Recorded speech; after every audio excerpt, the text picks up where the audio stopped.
beloved Boss Mike Cervera. Full cause para ma-impeach si Vice President. Ayan na mga kababayan, ha? Uusad na sa plenaryo.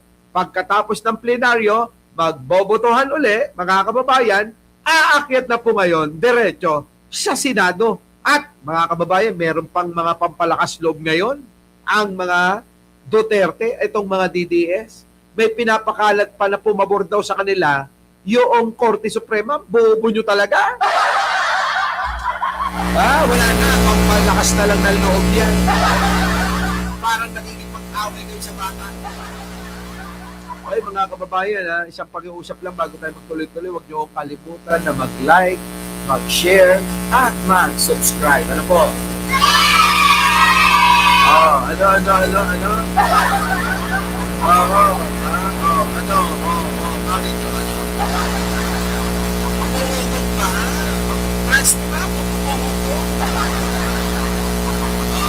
Presto di parte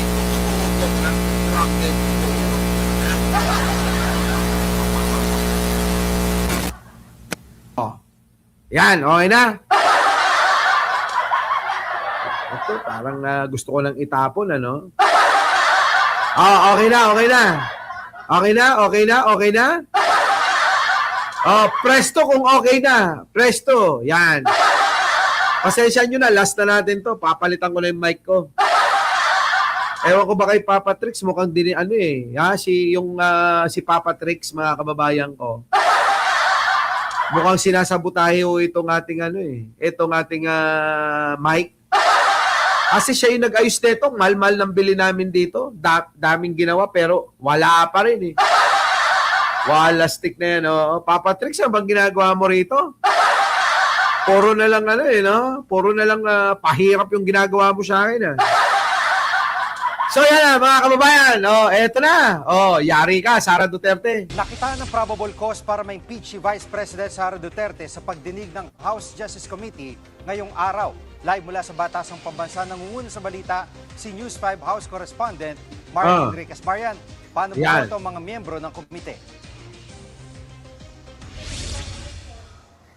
Jiggy, unanimous yung boto ng House Justice Committee. 53 yung bumotong pabor na may probable cause o sapat na basihan yung dalawang impeachment complaints laban kay Vice President Sara Duterte. Kumbinsido po yung komite na may nangyaring pang-aabuso sa confidential funds ng BISE. May hindi tamang pagdedeklara ng ari-arian dahil sa hindi niya pagkakatugma nga po doon sa kanyang salin matapos nakita yung bilyon-bilyong pisong transaksyon niya sa bangko at pinagbantaan niya ang buhay ni Pangulong Bongbong Marcos. Isa nga doon sa sinasabing kill plot ni VP Sara kay PBBM na pinalakay ng komite ngayong araw at kinumpirma ng National Bureau of Investigation o NBI na na-authenticate at hindi po edited itong video ni VP Sara. Binalikan din ang pahayag ng bise na hindi siya dumalo sa sona ng Pangulo dahil siya raw ang designated survivor. Grabe, mga kababayan, Ito yung panahon na halatang-halata yung tama sa ulo ni Sara Duterte, Ang daming mga issue. Kita nyo, Mau, nandiyan ka ba? Mau, Mau, hello. Grabe si Sara Duterte dito, mga kababayan ko. Nung panahon yan, na talagang nagrarant, late ka na, Jojo Chavez, late ka na. Gandang umaga. Shab. Sa inyo pong lahat. Chip yata setup mo. Nako. Ano ba naman? Alam nang unahin ko to kaysa dun sa Diba? Kaya nga yung setup ko rito, hayop na to. Gumastos na ako ng 300,000 Namamahalan na nga ako dun sa 300,000 na yan tapos ganyan lang yung lumalabas na audio, ayan, nandyan. Si TPL. Nako, Itong idol mo dati, si Sara Duterte, Diba? Alam niyo ba si TPL, dating DDS siya na natauhan. Dating DDS, na taga-suporta ni Digong. Tapos nung naghiwalay, doon niya na-realize na mali na. Diba? Yung bumitiw. Bakit?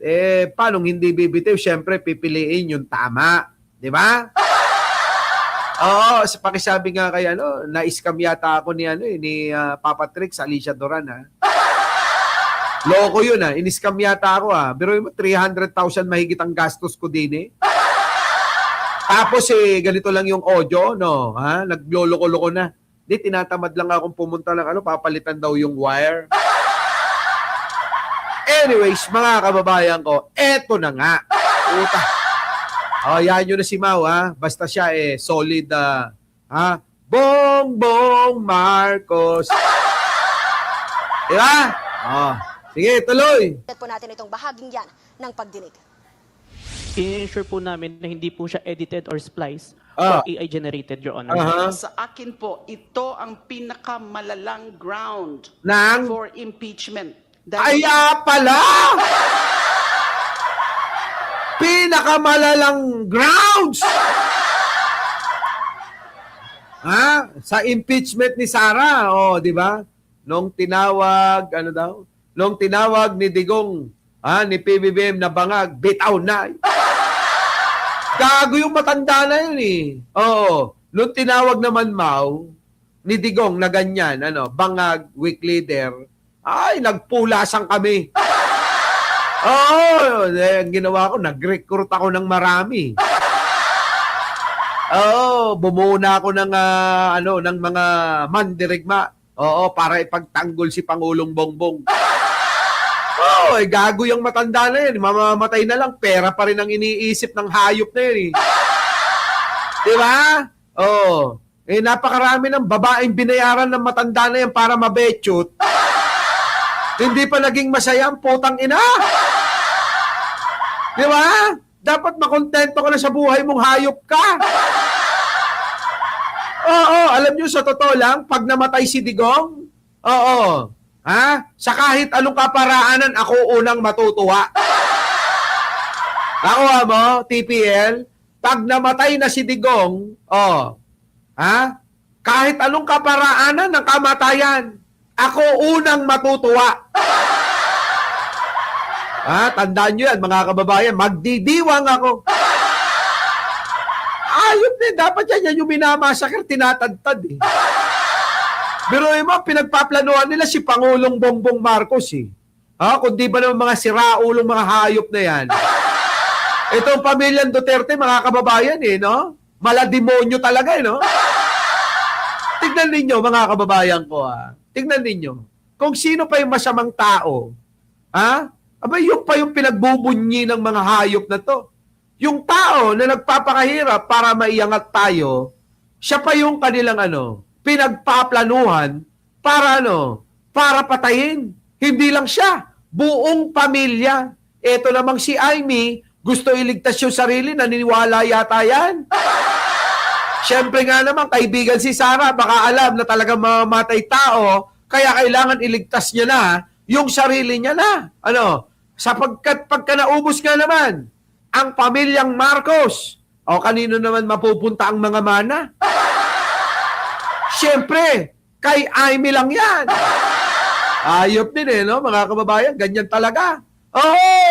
May ganyan nga kami, sa probinsya. Nag-aagawan, mga kababayan, sa ari-arian. Putik na yan, kayo, mga kababayan, magpaano kayo? Magpalaro kayo. Pagka may reunion kayo. Anong reunion? Puta na, agawan ng lupa. Ewan ko ba, mga kababayan, bakit mga ganyan yung mga tao, Hindi, wag na nating ilayo yung mga kamag-anak mo nga, no? Ang tatanga mga putang ina, kahit mga kamag-anak ko yan, mumurahin ko yung mga putang inang yan, biruin mo, yung tsuhin ba tawag doon? Puta bakla, Bading, Walang isang salita. Alam nyo, mga kababayan, ako, meron akong isang salita. Pag sinabi ko. Etong mga ito, Diyos ko po! Hindi naman kanila. Biruin mo, yung hindi naman sa iyo, Inaagaw mo. Eh kahit na ikay matanda sa akin, o ikay kamag-anak ko, ikay tiyahing, kapatid ka ng nanay ko, para sa akin, ano? Ay putang ina mo. Hindi ako kakampi sa'yo. Di ba mga kababayan? Ayan ha, sinasabi ko na sa inyo. Kahit kamag-anak ko, kapag mali, buburahin ko sa harap ng maraming tao. Dito na tayo. Parang si Sara Duterte. Ito namang mga bobong mga didis. Hindi nyo nga kaano-ano ito eh. Ha? Pero lantaran na yung mga ebidensya na magpapatunay na si Sara Duterte ay isang magnanakaw, isang panggap na mahirap. Pero kayo, hallelujah! Ang Tapiona! Purihin ang pangalan mo! Hayop kayo! Yan! Mga nakakaranas na mahina-mahina na audio, i-bandin nyo na sa dulo. Hindi ko na malalaman kung ano totoo. Ito na. Pinakita nito ang kawalan ng tamang pag-iisip. Hindi lamang pagbabanta sa buhay ng Pangulo, ang ating nasaksihan noong gabing yon. Ano? Oy, ikaw, Jojo Chavez, comment ka nga. Ano ba, ayos pa ba yung audio ko? Ayos pa ba? Ayos pa ba? Comment ni Jojo Chavez, isa pa rin to eh. Okay rin na. Galit eh, no? Galit na galit, ano? Ha? Oo. Biglang umihina,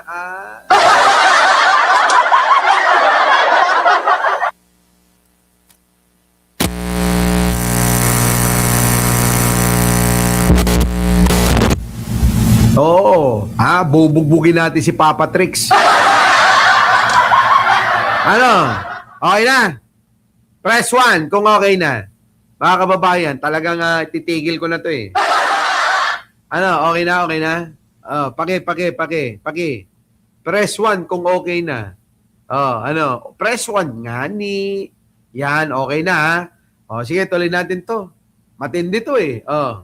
Kung hindi ang lagim na kinakaharap ng ating bayan, Oh! sa lalim ng isa na namang Duterte. There's Oh! no room for interpretation. Hindi mo na kailangang ipaliwanag. Ang application nga namin, that is a threat.